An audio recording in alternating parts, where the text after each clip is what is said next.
అహల్య, గౌతమ్ ఇద్దరు కూడా సెమినార్ పూర్తి చేసుకుని ఇంటికి వస్తూ ఉంటారు.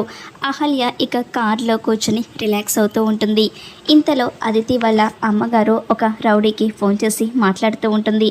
ఆ గౌతమ్, అహల్య ఇద్దరు కూడా కార్లో వస్తున్నారు. నువ్వు వెంటనే వాళ్ళకి యాక్సిడెంట్ చేయాలి, గౌతమ్కి ఏమీ కాకూడదు, ఆ అహల్య మాత్రమే చావాలి అని అదితి వాళ్ళ అమ్మ రౌడీకి ఇన్స్ట్రక్షన్స్ ఇస్తూ ఉంటుంది.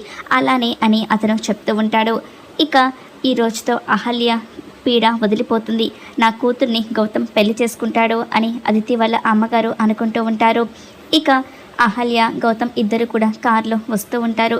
కొద్ది దూరం వచ్చిన తర్వాత వాటర్ కోసమని గౌతమ్ కార్ని ఒక పక్కగా ఆపుతాడు.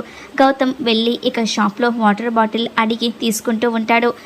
అహల్య ఒక్కతే కార్లో కూర్చొని ఉంటుంది. ఇక లారీ డ్రైవర్ వెనకాలే ఫాలో అవుతూ వచ్చి గౌతమ్ కార్ దిగి వెళ్ళాడు. ఇదే కరెక్ట్ టైం, ఆ అహల్యను చంపేయాలి, యాక్సిడెంట్ చేయాలి అని అనుకుంటూ స్పీడ్గా వెనక నుండి వస్తూ ఉంటాడు.